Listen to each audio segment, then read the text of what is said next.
You don't want to do. Alright, so this is a 2012, what the date is, February 24th, 23rd, micro ITX computer build, shaking it. This build will be done by 2 people. It shouldn't be too complicated. Very few parts are going to be involved in this, other than the fact that it's a really small case, and the case does have quite a few screws. I've already dismantled the case ever so slightly to take a look at the power supply, see if I had some connectors that I don't, but I'll still be able to get the system up and posted.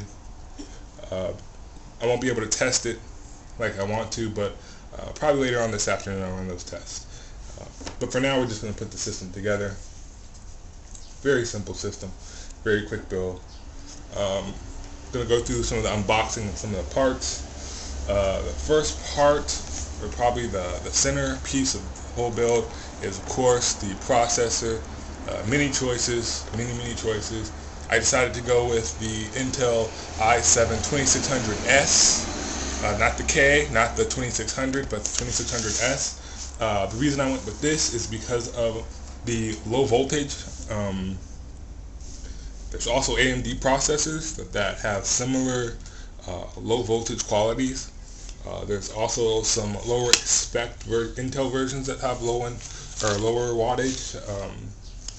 The 2500S, and there's an i3 processor that's also extremely low voltage, but I thought that was a little bit too low voltage and obviously not enough power for what I wanted to do.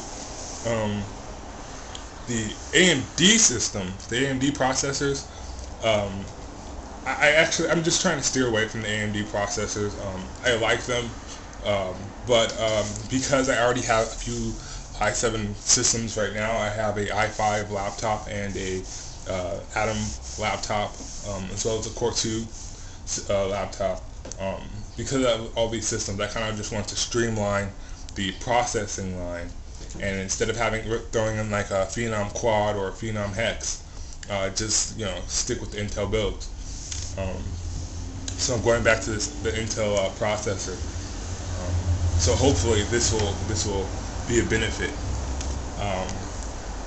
With this build, it is an ITX build. That's another reason I went with the S and not with the 2600K or the 2600, because of the wattage and the output. Usually wattage means higher wattage means more heat. More heat means you're going to need better airflow, and with a smaller case, airflow is really difficult to obtain.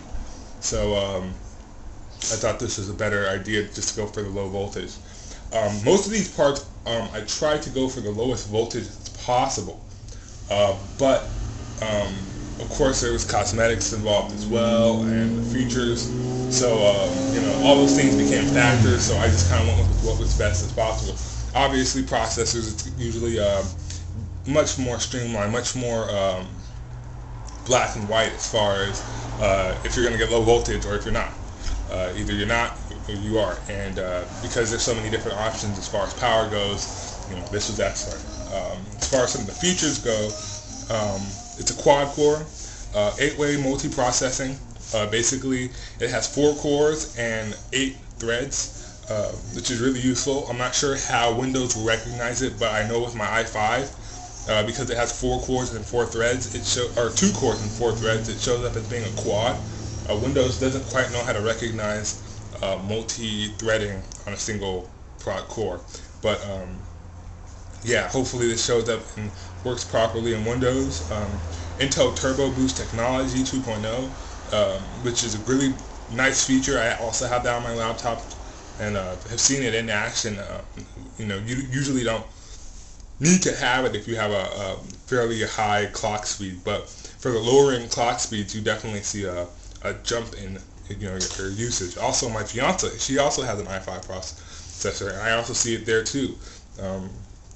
You see, like when playing things like even simple things like Minecraft, you can see the clocks, the turbo boost kick in. There's a little turbo boost gadget you can have on, and you can see that boost in your performance. Intel hyper-threading technology. Like I said before, this core does have 8 threads, so should be pretty efficient, hopefully. Intel HD graphics 2000. Basically, this is one of the higher-end integrated graphics or GPUs that you can get on one of the Intel chips. From what I understand, it does support 3D vision, but I'm not too sure about that. All the Intel graphics cards are the newer integrated chips.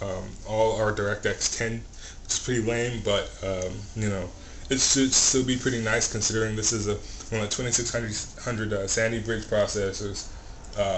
The motherboard's going to have a couple of features that I'll mention when I get into the motherboard, but that should really make this graphics card kind of stick out and shine. Intel Smart Cache technology. I'm not going to go into too much detail about the smart caching, but it definitely is a big difference from L2 caching. A little bit different from L3, but there's a huge difference when you look at the L2 the smart cache. The reason I point this out is because I know some of the earlier Core 2 Extremes, like the 97700, that one, that processor had 4 cores and 4 threads, and it had like 12 megabytes of cache. And of course, this is one of the highest performing processors of its time, and Windows still considers it a really powerful processor, and you can still run most of pretty much anything out there today. But you can definitely see performance as far as benchmarks and numbers go, as far as this processor or many of the second generation Core i7 quads or i5 quads, in comparison to those older Extreme quads, which had a lot of times double the cache. But you can definitely see the performance difference. So this new smart cache is definitely something that is a really good benefit to making this processor really efficient. Definitely look into it. Like I said, I'm not going to go too much into it because caching is a really big technology in itself. So good to have smart cache. Happy to have it on board with this processor. Integrated memory controller. AMD was always known for having really good memory controllers. Intel has always had really efficient memory controllers, but you know, with the newer line, they've all been fairly good as far as, you know, accessing memory and going between, you know, your onboard memory. So it's definitely a big step up from what the older processors had, especially with the Core 2 line. Supports 2 channels of DDR3 memory. It's pretty much a given, but if you don't have dual channel, or if you don't have triple channel, if you don't have any of that stuff and you're still working with a single channel processor, then you probably need to upgrade.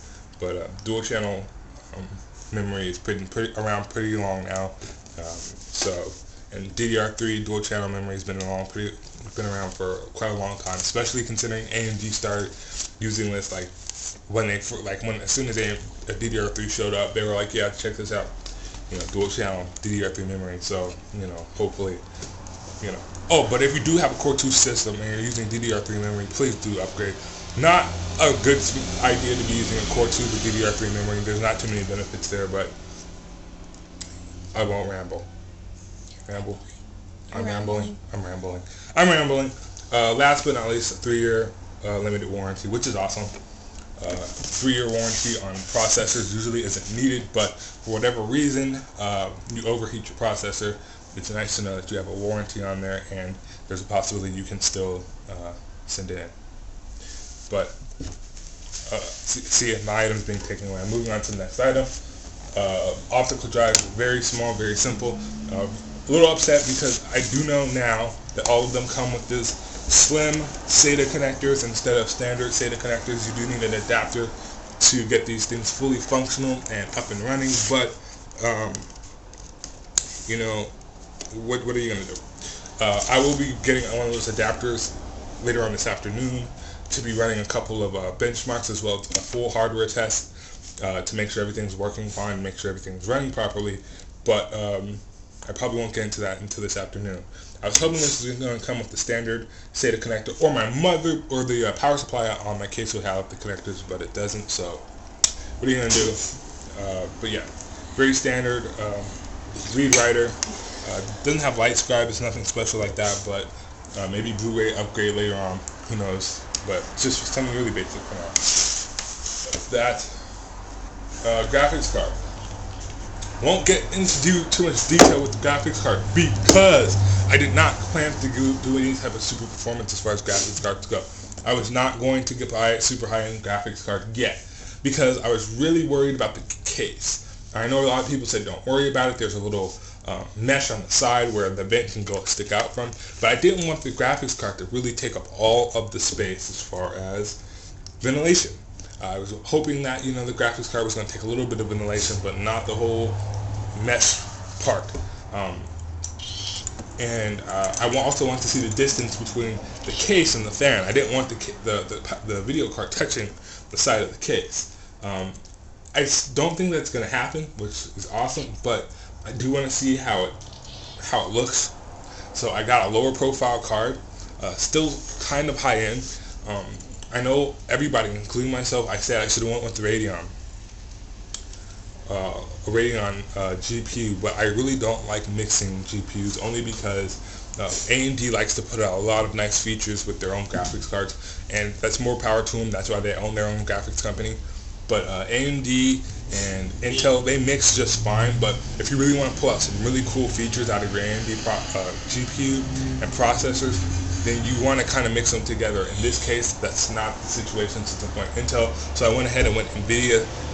nVidia also seen in most major companies in the world, you know, Pixar, that kind of stuff. They're usually using nVidia business class graphics cards or professional graphics cards, but still. This graphics card is a 4400 GT. It's only got 512 megabytes. This isn't a 1 gigabyte card, but whatever. But it is using DDR5, which is supposed to give it quite a bit of a boost as far as performance.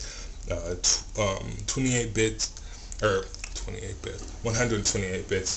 So you know, I'm not going to get too high of a frame. I'm not going to really be doing too much ultra performance here. But still have DVI out, regular VGA out, and your HDMI. It's supposed to have 3D support, and it's supposed to come with 3D glasses, which is kind of awesome as well.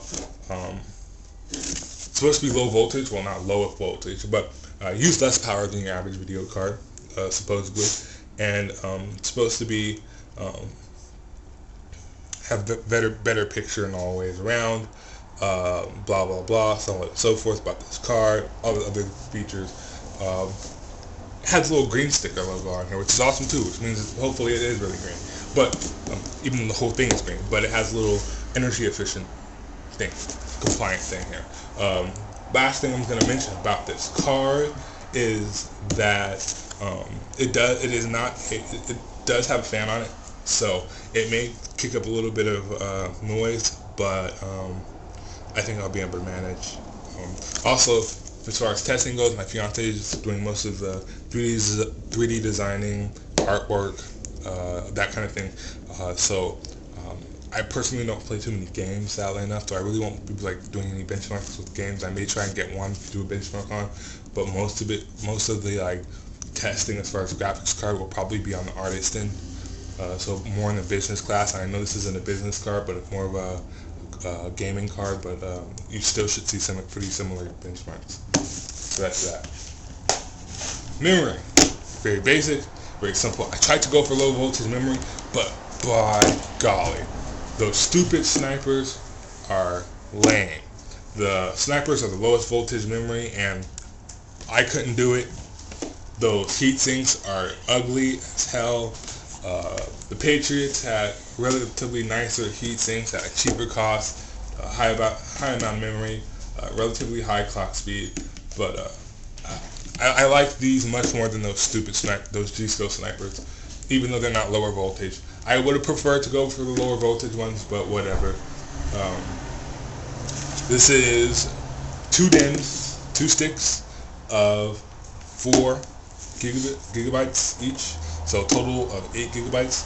I'm looking forward to seeing how these look on the board. I'm hoping they're nice. So we'll see how these look. Like I said, really basic memory. Next on the list, actually I'm not going to show this next. I'm going to go ahead and show this next because this is probably even more basic. Basic hard drive. Now this is the funny thing. This is a Hitachi 500 gigabyte hard drive at 72 RPM. The funny thing about this is I wanted to go Western Digital or Seagate, but with the flooding in Thailand, those hard drives are ridiculously expensive. They're going up $1 to $2 a day. The company I work at, I'm a computer technician there. We sell hard drives all of the time, and we are getting anywhere from $20 to $100 on used hard drives from 2, 4, 5 years ago. 120, 250 gig hard drives, and people are still paying $60 for them because right now a brand new 500 gigabyte Western Digital is anywhere from $84 to upwards. So it's really expensive. This was, I think, $60 or $70, but for a relatively nicer, higher-end drive. So that's the only reason I went with the Hitachi drive. Otherwise, very simple hard drive. It has decent reviews. This is I'm going to be probably messing with that cache, so the new cache on the motherboard. So this may end up being the primary drive, maybe not the SSD. So yeah, very simple, very basic. So this is a little bit more complex. This is the SSD, solid state hard drive. This should increase the performance quite a bit. I have an SSD in my laptop right now, an OCZ Vector 2. I also have a small one in my netbook, my Lenovo 10S or S10, whichever one it is. Both of them perform astoundingly. I think these drives are much better for laptops. They increase the battery performance and life expectancy ridiculously. They also reduce heat. In desktops, it really doesn't do much more than give you a bit more speed. I went with the Patriot because my memory is Patriot, and I am a brand whore like that. A lot of times I will just go with one brand just not to mix them. My other choice in hard drives, or if I do upgrade my SSD, will probably be an Intel drive, but otherwise I'm only going to be using Patriot drives. It's only a 32 gigabyte, so it's really small. If I do install the OS, I probably will have 2 gigabytes left or something like that. It's going to be slow, really small. My fiance also has a 32 gigabyte, right? Yeah. 32 gigabyte SSD in her tablet. So, and she doesn't have that much space left over. You're going to have like, what, 10 gigs? 5 gigabytes. So I think I'm going to just use this for my Windows caching. So it's probably not going to be really a big factor here. But yeah, SSD. Last thing I'm going to say before I pass this off, I was really annoyed with the fact that it's orange and not blue. The rest of my parts are all blue, as you notice, but that one is orange. It's really lame. You really don't think care. I care. I really wanted it to be blue. That would have been best. Because the probably most important part of the build, the motherboard is blue. This is the Asrock. I know a lot of people are going to be like, what the heck? Asrock, and why did you pick it? And how are you pronouncing it like that? It's one of those tomatoes, Asrock, Asrock, however you want to pronounce it. Z68M ITX HT, or HT. This board, the reason I went with this board, there are so few ITX boards with this many features on it. Most of them have very minimal features. They're a little bit on the lacking as far as performance-wise. Very few of them have the Z68 socket type. Most of them have the H68, which there are some differences. I really wanted to go for the Z68, but this one had that. It also has tons and tons of features. You know, it has all the Z68 chipset features. It's got the UEFI. It comes with the free remote, making this a media. Well, I can't read it either. Making it a media based motherboard. It has, one hell of a set of outs. HDMI, VGA out, DVI out, USB 3.0, USB 2.0, gigabit LAN, a set of,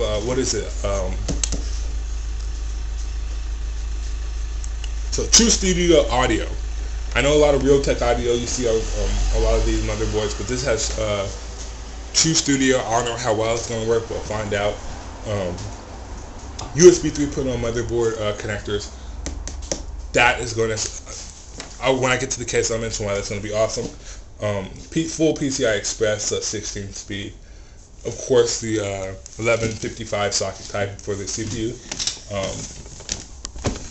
Just a lot of good features here. One thing I didn't like, it was a little bit lacking as far as the SATA connectors, but I think I'll live. Don't worry, we'll just make this into 2 videos. My fiance is worried about the timing right now. We'll probably split this into 2 videos. We'll have an unboxing video, and I'll move this over, and then I'll do the actual build in a minute. And I should have probably opened these, but whatever.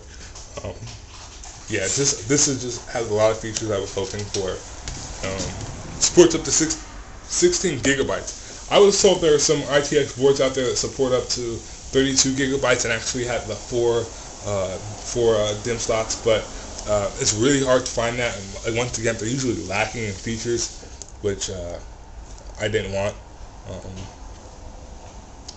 Of course, the solid cap capacitors. That's pretty much a standard. If you're not using a board with solid caps, then you might as well throw that board out. Once again, as a technician, I work with a lot of motherboards that have blown capacitors, and it's surprising how many performance boards just have so many blown capacitors. It's ridiculous. Those non-solid cap capacitors really can make or break a system. Obviously not related to any PC. Apples are notorious for having blown capacitors in the iMacs, and it's just a mess. Hold on, there's a couple other things I want to mention. You're going on 20. You were on 20. That's perfect. That's one video. But let me see, a couple other things I want to mention. This board, some of the negative feedback I heard for this board is it's not designed for overclocking. They said this is not a good board for overclocking, which is excellent because I don't plan on doing any overclocking. That's the whole point of having a low voltage system is, let me take that back. That's not the point. But the point of this build is to have a really stable, really low heat, low energy use system. And overclocking obviously is kind of going away from that, having more heat and producing more energy. So the goal here was not to do that. Let me see here. Anything else that I want to mention about this board that I really like? I can't really think of anything. But we'll be going into the build now, and let me do the case. That's right, the case. Last final. So the case has already been opened. As you can see, it kind of lifts. I unscrewed it yesterday because when I opened all these parts, a little upset, like I said, with the optical drive showed up. I didn't know you needed an adapter. You do need an adapter if you're using one of those. But I wanted to see if my little tiny power supply was going to have a connector. It didn't, so whatever, but it's still fine. This case is still a really awesome case, and thank you Newegg for making the mistake of giving me an upgraded version, I guess.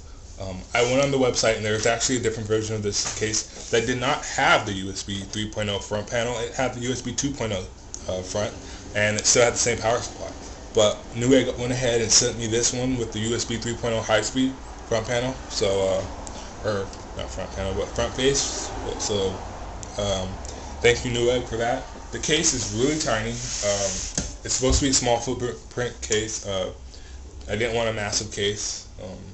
There wasn't really any place for me to put it, so I got a case as small as possible, and this is really nice, about the size of a small cardboard box or a small shipping box. Totally black finish inside, black finish outside, which is excellent. Came with small sponge feet, which give you a little bit of leeway space on the bottom, but there's no ventilation on the bottom, so you really don't have to worry about those feet. Give you ventilation, I guess, from the bottom. I'd say okay, so two things. I'll give you the negative and I'll give you the positive. The positive was, of course, the front face, which the USB 3.0 on the front, which is great. The next really big plus is the power supply. This power supply is probably one of the best things you can get for an ITX board. Most of the cases I saw have really tiny power supplies, 100 watt to, well, I'd say 80 watt to 200 watts. This has a 400 watt power supply. Actually, I think it's a little larger than that. I think it's 450 watt, but 400 to 450 watt power supply, 80 plus bronze certified. Now, I highly recommend watching the video on as far as the 80 plus certifications Newegg has. Also going to their website. Basically, it's telling you how efficient this power supply is. If you don't have one of these grades because your power supply is old, don't worry. But if you have a newer power supply and you're not getting that power supply with one of these grades, or you're not getting a power supply that's over $200, you could run into issues. And the reason power supplies are so important to have a really strong, really efficient one is if this thing catches fire or blows up, well, it's taking everything else with it. So this thing is really important to have a really good one, and this was excellent. I know there's a 300 watt one that's silver plus, 80 plus certified, which is a higher standard, but this is still, any 80 plus is really good. It's really strong. It's really good to know that you have that. So that's it. As far as the case look, it's really simple, really plain. It looks like, again, like a cardboard box. The finish is really nice, really smooth. I'll go into details as we put it together. But yeah, that's pretty much the case. Really nice case. Really happy with it. I'm not going to move the case aside. Oh, one negative point.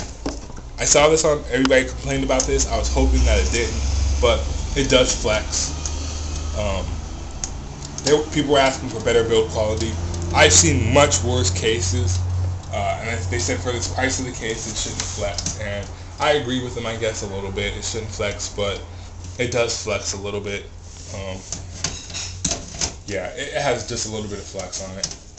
But what are you going to do? You know, it's still a decent build quality.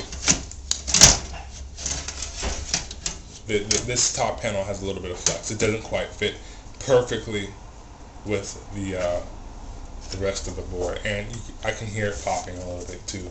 But, and you know, they said Silverstone said that everybody's complaining that Silverstone didn't fix that issue, but you know, like I said, what are you gonna? It could be worse. So yeah, that's basically the first bit. Unboxing, kind of, more so just showing the parts that are going into this build. Next section will be the unboxing and installing the parts piece by piece. Alright, first section done, moving on to part 2.